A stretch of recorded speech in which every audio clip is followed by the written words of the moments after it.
Welcome to the Better with Daffnee and Torri show, where we break down millennial life and all its chaotic glory. We're here to navigate the wild world of adulting, no filters, no fluff, just real talk. Because sometimes being better just means being a little less lost together. You can find us wherever you get your podcasts.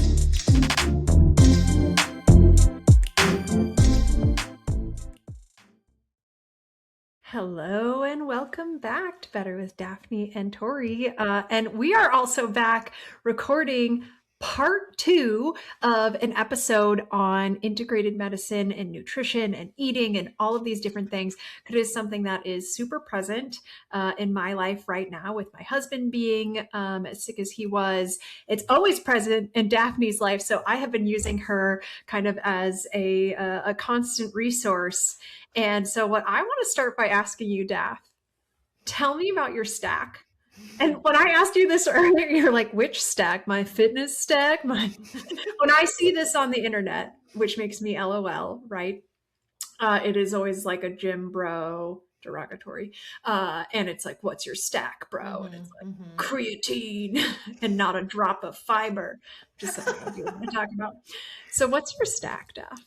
Yeah. Okay. So I do take creatine every single day. Oh yeah. As women, yeah, and particularly aging women, you got to be taking the creatine. The science is overwhelmed. You can't ignore it at this point. Yeah, you got to take it. It's again, add it to the list of things that used to be kind of like, you're one of those. It makes you fat. It makes you gain weight. No, it is. Women in particular need to be on creatine. There is a study actually that recently came out about how creatine supports brain development and the prevention of like brain deterioration is. Did you send this to me or did I read this separately? I didn't send it to you, so I'm glad you read it separately. It's pretty overwhelming. Like, again, I go back to what is an easy thing to do. Yeah. This is not, it's not a heavy lift and you don't have to figure out 10 easy lifts at once, but think about a good, easy lift one at a time. Creatine is a no-brainer. I take magnesium glycinate. I actually do almost triple the recommended dosage every single night, no matter what. I take a probiotic. I take vitamin D with K. Tell me more about your probiotic. Well, there's a lot of different strains. Yep. So what I will say is right now I'm taking one from Metagenics. What I will say though is that I have tried a lot of different ones and I try to basically just give it like a few days to see how I feel. And some of them did not really agree with me very well. There's one that I took that was more of like, it was called a soil-based probiotic, which upset my stomach quite a lot. So I stopped taking that. So yeah, that's listening to your body, right? It's very simple. And here's what I'll say. This might sound super obvious, but like, if you're going to try something new, especially like a supplement, one at a time, give it a few days and then make a decision or make a call. Like, don't add multiple things in at once. You will not know. So I actually don't know the exact strain that's in my probiotic right this second. The other thing is that I will go through a bottle of probiotics and then order a different strain. So like, I won't necessarily just take the same one just to diversify. Probiotics don't colonize, so they don't just sit in your gut. So like they leave. They're like, fuck this, I'm out of here. So you got incredibly rude, frankly. Like, why can't I take a probiotic like for 2 weeks? That's it for the rest of my life. At least I think for a little bit. I agree. The other thing that I take and strongly recommend everybody take, because there is a crazy study on this, is a fish oil. Oh, yep. So I don't remember, and again, go ask chat, it'll pull it up, but it's a pretty well-known study now. They basically determined that for the people who did not, in fact, take a fish oil daily, their cells represented that of someone who smoked a pack of cigarettes every day. Yeah, the oxidative load. Oh my gosh. Because remember, and this is something that, again, just like layers of health, but like, even if you live an incredible, like I am still exposed to toxins all the time. I can't control it. I have no control over the air I breathe outside my home. Even inside my home, I don't have. Your furniture has formaldehyde in it. There's so much. It's everywhere all the time. Like, I mean, you just can't, right? So what you're trying to do is not necessarily eliminate every single toxin everywhere, but minimize exposure and help your body get rid of the toxins that you are exposed to. And anyways, keep your body functioning in a way that allows you to keep doing that as you get older. So the fish oil I take quite seriously. I also now take methylene blue, for which there's wonderful science behind this. Science. Check it out.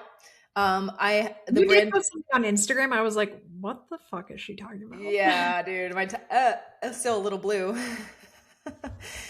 So if you don't know what methylene blue is, I'm just saying, go do your own research. Again, try it out. Start with a small dose. See how it makes you feel. It is not a pre-workout. It is not, you just use it. It is just an overall enhancement to health. It helps with cell repair. And it's pretty amazing. Again, science is very much we make methylene blue in our bodies naturally. This is not like something that someone made up. So supplementing it can be helpful. Also, if you are on SSRI, you should not take methylene blue, FYI. So just FYI there. You got to do your research though. My household will not be taking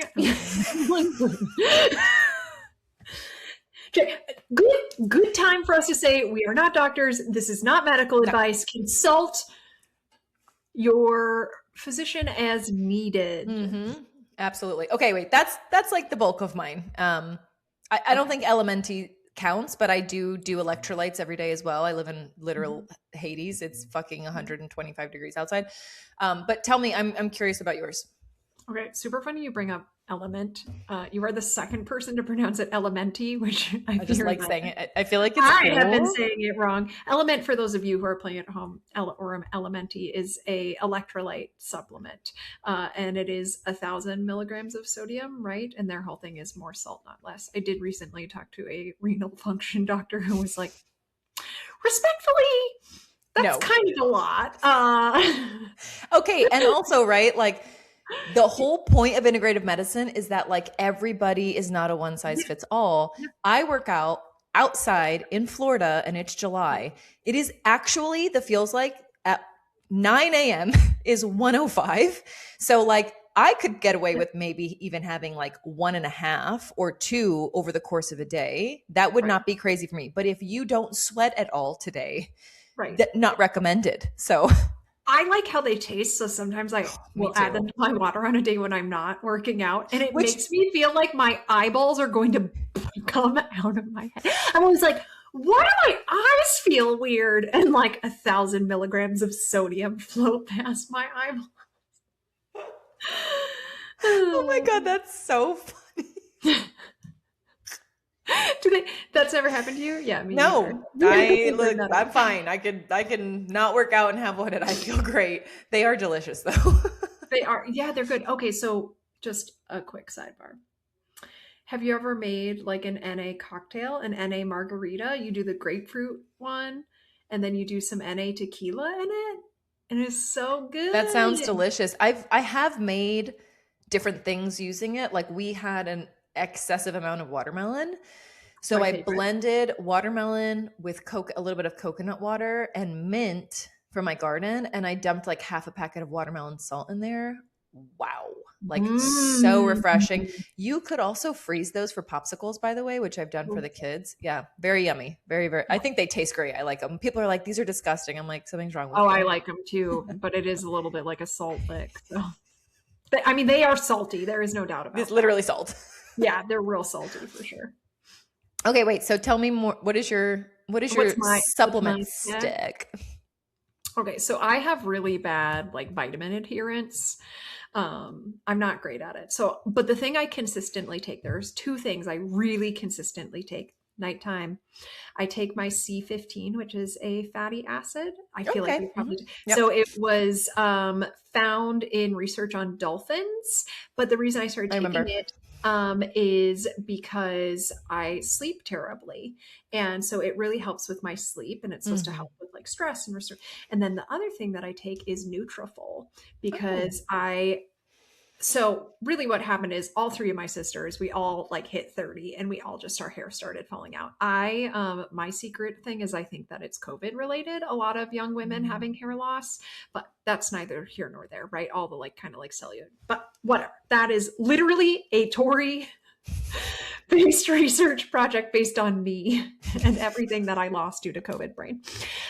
So Winter started Neutrophil, and that's my older sister. I only have older sisters, and was like really benefiting from it. And so then Hillary started taking it, and then her hair started growing like crazy. And so then I started doing it as well. And it has all kinds of different supplements within it.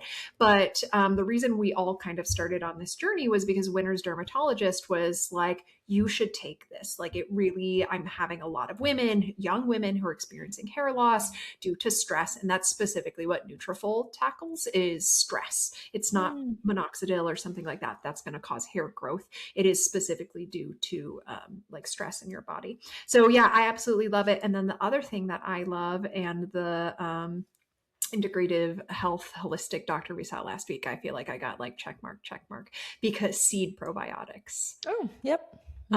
And those are great. But I also recently started taking Flora Store probiotics, which are actually a yeast. And so they survive when you are sick and you're on antibiotics. Yes. You can actually take Flora Store, and that can help you. So it was nice to take like solid poops for 2 weeks, and then I stopped taking them. Yes. I mean, you know, the supplement industry gets a lot of flack. And I will say, to some extent, it's good because it's not regulated by the FDA. And so this goes back, and if you haven't listened to the other episode, the part 1 of this, you should, because we did have a pretty lengthy conversation around like trust, right? Because I'm not in the manufacturing plant looking at how these things are being made and what other ingredients are in there. So we're trusting because it's not regulated. And let's be real, even if it was regulated by the government, that doesn't mean I trust it. So you have to kind of determine and establish like what brands are reputable and what's clean and what's not. And there are different things that you can look at to kind of help you ensure that. Right. I will also say that if you are just buying supplements from YouBow on Amazon and it's a brand you don't know because it's just something made in China, please stop. Please stop. Amazon's really hard, right? They don't control the product at all. People rebrand things, even your skincare, right? Yes. All this stuff is getting repackaged. And the thing is, and at the end of the day, you have to really ask yourself, am I taking something because I deeply care about how it's affecting my body, or was I influenced? If it's the latter, then do what you got to do. Okay, whatever. But if you genuinely care about like what you're trying to accomplish, you're throwing money away because the quality and the purity and potency of those things, I can almost guarantee you, is not there. So if you think you're taking 5,000 milligrams of X, Y, or Z, and it's some random unknown brand that has no third-party testing, you're not. And so now you're actually just throwing money away, and you're making your body kind of try to process something unnecessarily. So you actually can, I mean, we love AI. You can really run any brand through AI and ask about like the quality and purity testing standards. It's not going to be 100%, but at least you have an idea. Chat has literally said to me, stay away from this one. Like I can't find a thing about it, and they don't talk about it, which tells you a lot. So I do believe that supplementation is important for many reasons. If you ask any of my clients, even if your diet is perfect, our soil is nutrient depleted. Nobody is perfect. No one is sleeping perfectly, detoxing perfectly. It's just not a thing. So supplementation helps you, again, kind of level out the playing field. And if you don't think they're real, then don't take them. That's your choice. That's kind of the whole point here, is like you get to determine what makes sense for you and what doesn't. Yeah. I did have one other thing I wanted to say, just based on the part 1 of this. We had talked about, we touched lightly on this, but I want to pivot into this conversation in this thread that we are not anti-conventional medicine, obviously. And there is a place and a time for conventional medicine, and that very, very important. And what's really cool is a lot of my clients, and they'll actually say this like on their FAQ on their website, is that they will work with your conventional doctors because they know that it's not the end all be all. Nothing is really black and white. So I think it's a good use of our time to kind of dive into, when does integrative, functional, more holistic medicine modalities, when do they really show up as being the most helpful, and when do they not? Right. And I'll pause there and let you answer that. Okay. Yeah. I think working in tandem is definitely what you want to do no matter what, right? And I also think it's a little bit like the degree of urgency. like if you are hospitalized for shitting blood, like I'm probably not going to recommend Acupuncture. acupuncture, like you need something more acute, you need more intervention. And that's often the thing with integrative health, is that it takes a longer time. So you have to be a little bit more patient, right? If you're experiencing inflammation and you're trying to address it naturally, like if you're experiencing pain, you have to go to a few weeks of physical therapy sometimes to address pain. And so that's often sort of like how I view it, is like the sort of like systemic functional part of this versus the acute part of it. When I have a migraine, like, am I going to book an appointment and get acupuncture? Yeah, but I'm also going to take some pain meds because I'm experiencing something like really acute and bad. And sometimes I think there's trade-offs, right? And I think that comes up a lot, is like, well, Tylenol is really bad for you. I'm in pain. Like, what do you want me to, like, I can meditate and I can do massage and I can do all of these things. But like when I'm really experiencing pain, like I am gonna, better living through chemistry. And maybe that's just kind of like my take. I also say if you have the luxury of time, I would rather try and take a supplement and like understand what's happening systemically, and like let food be thy medicine before jumping into like, I have really high cholesterol. Your girl be loving a hot dog and any number of other bad things for you. And like, this is one of the things that's hard. Like, for example, butter. Like if you, depending on where you fall in the like I love health butter. and nutrition world, that like butter is not the problem, right? But in traditional medicine, there's a different thing than in conventional medicine. But like, I really don't want to be on cholesterol medication. So like, how much of my situation is diet, and cholesterol and diet, not like directly correlated necessarily always, like, and that's like on developing research and what they're realizing, how much of it is genetic. Not to make this entire episode about my cholesterol.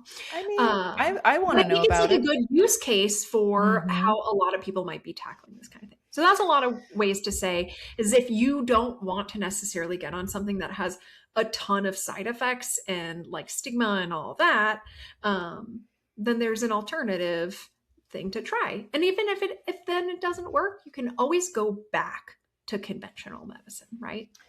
So you've said a couple of things that I wrote down here, and they're connected to each other. So the first is, I know we are saying this now and we both agree that both can exist. Like you can tackle a migraine in the moment because you're debilitated and want to function. And also you can, when it subsides, say, how do I figure out why this keeps happening? Right. And I think that's really the key between conventional medicine and root cause medicine, is that we're not going to put a Band-Aid on there. You're not going to taking a medication that when you stop taking it, they come right back, is a Band-Aid. That is not addressing the root cause of why you have it, which is really in essence what I believe to be what our business is all about, marketing. The other thing is, and this is going to go for the people who do not like being told what to do, which is us. I don't want to be backed into a corner where at some point my only option is to take this medication. That's not going to work for me.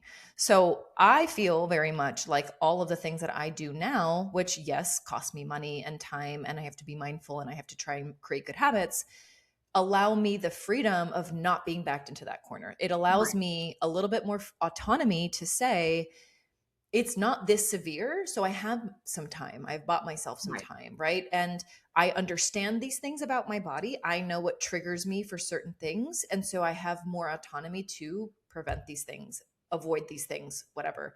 So I just also kind of feel like in the world of, it used to be that, the conversation was, and I think for our parents too, it's like, you just get older and like, oh, I'm 60, I'm aging, I'm 70, I'm ancient, I'm 80, I'm about to die. And instead now it's very much like, actually, you want to be 100, you could be 100, it's kind of crazy. And so I am just kind of thinking about like, I want options. I don't want to be in a situation where I have to take this or my life is at risk. Like that to me what if I can't get it? What if it becomes too expensive? What if there's so many things, right? I don't like that scenario for myself. So I think for me, again, both can exist. I mean, I grew up in a household where I would have fever seizures and I wasn't still allowed to take like kids Motrin because it was the devil and bad for me, right? My kids, if I even think they have growing pains, I'm gonna be like, boop, here you go.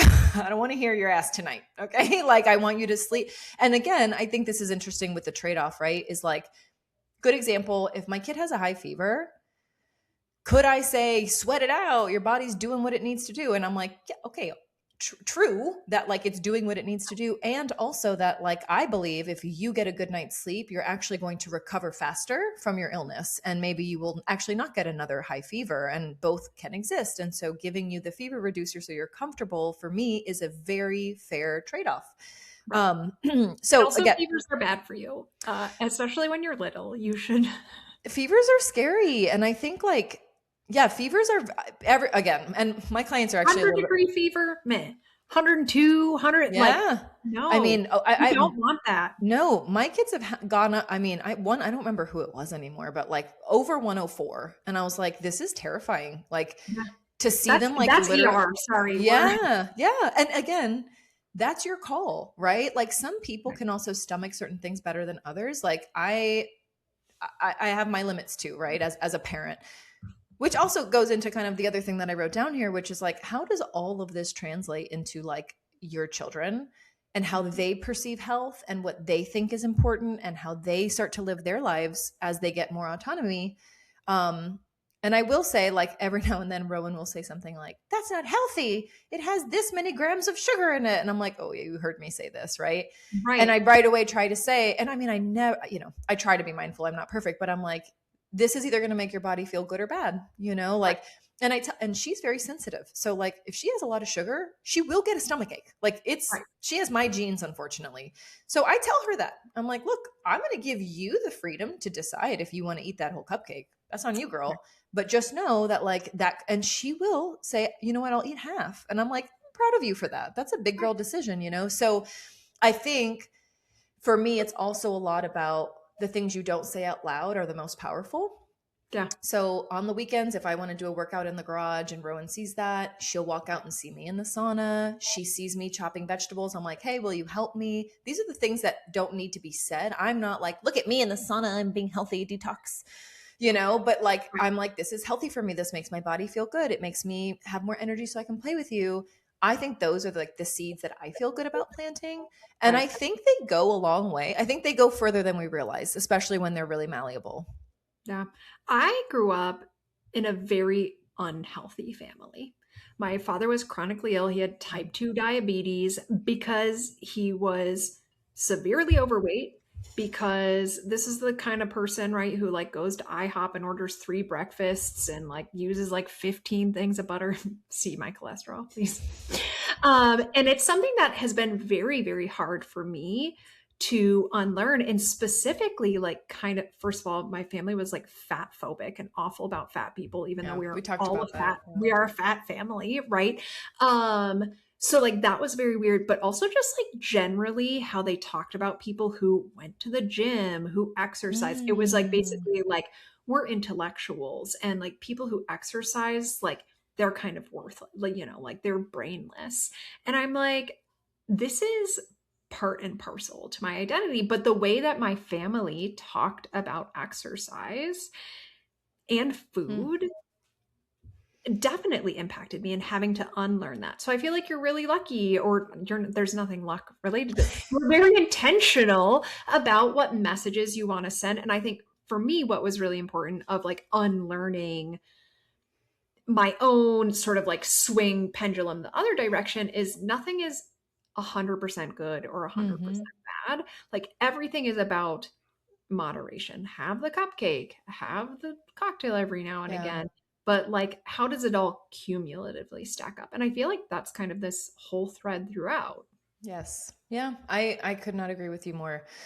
And I also just that like living in that ideology that like things are super black and white is exhausting, because I've done it, and you said the same thing. It's like, it's exhausting. And that's just, let's like strip everything away. Is this not really about quality of life? Because that's what I think it is. Like, I want to be healthy. I want to feel good. I don't want to, even sometimes when this morning I changed Rex's diaper on the floor in his room, which is where I always do it. And like every now and then I get up, I'm like, ooh.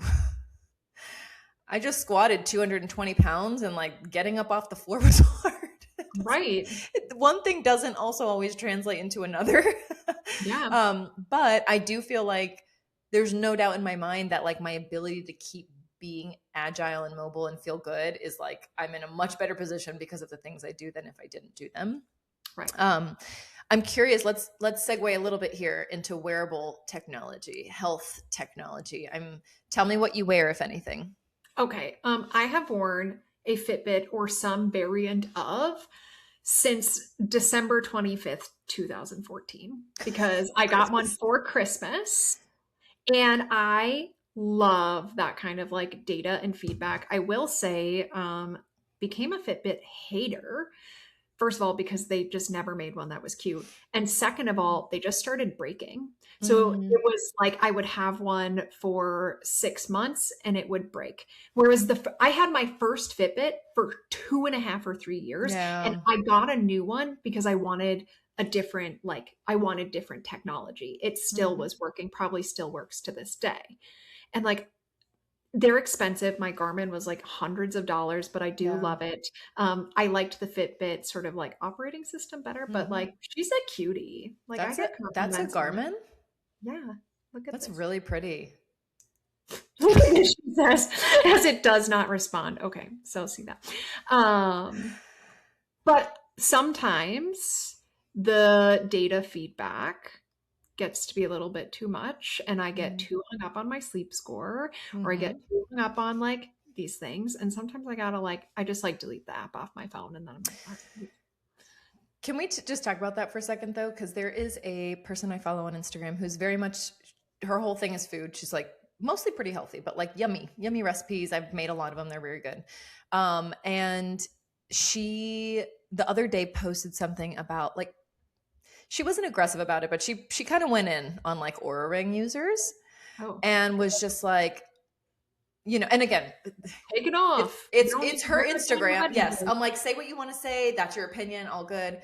And also that I if you didn't listen to episode 1, I really think you should, because I still will go back to the fact that like we have to be accountable for ourselves and what we are doing and how we are like processing things and letting them impact us and blah, blah, blah, blah, right? So she's like going on and on about how like it's so toxic to be so obsessed with your sleep score and this and that. And I was like, maybe that's reflective of like your state of yourself, right? Like maybe you don't feel genuinely good about how you're handling your sleep or your health or this or that. And so it's like this generalization. And I just think that's problematic because I do feel like it all evolved and it started very like bro techie, like wearable technology kind of thing, you know, like continuous glucose monitoring is like a big thing now. Yeah. And also that like, I will never get over how my Oura Ring has helped me. Like I genuinely, it has motivated me in all the best ways possible. I have never looked at my Oura Ring as being something that's toxic. And also, and like, I get it. I'm a very confident person, but I'm like, if you think a fucking ring is going to make me feel a certain kind of way, get the fuck out of here. Nobody has power over me like that. No technology, no jewelry, no this, no that. Also that I've had a 50 sleep score and that's terrible. And I was like, fuck it. We'll try again tomorrow. Like I'm not. What else can I do? What else can I do? So again, I understand that not everybody is like that and not people take these things a little bit more seriously or whatever. But I just want to say that you bring up another good point in that I got my Oura Ring last May for my birthday and obsessed, love it, has helped me in a billion different ways. I love seeing how the way that I change my fitness impacts my score, my HRV and all that. Mm-hmm. I loved seeing how when I chose to stop drinking, how my numbers improved. To me, that was very powerful and also very motivating for me to kind of like stay on that path, which I have. And I just want to say, and I am not getting a kickback for this. However, I wear my Oura Ring 99% of the time. I take it off for CrossFit because it's relatively bulky and you cannot lift weights and hold a barbell with the Oura Ring on. It broke like out of nowhere, just stopped working.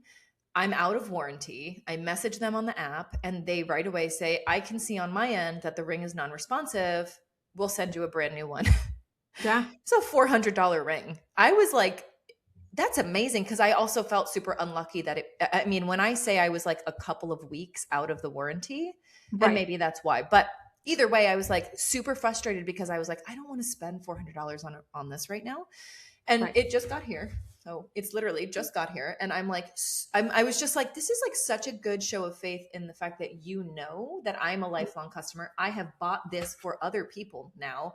And I do recommend it. And I just think the bigger issue isn't like what the wearable technology is and what it tells you. It is really like, what is your mental state about being able to receive data that might not be that good, data that might be really good? Like, how are you processing and how are you viewing yourself? Are you beating yourself up? Are you being really hard on yourself? Like, to me, that's a way bigger conversation about mental health than it is about like wearing technology. So all that's to say is that I disagree with her, and her recipes are good and she can stick to that.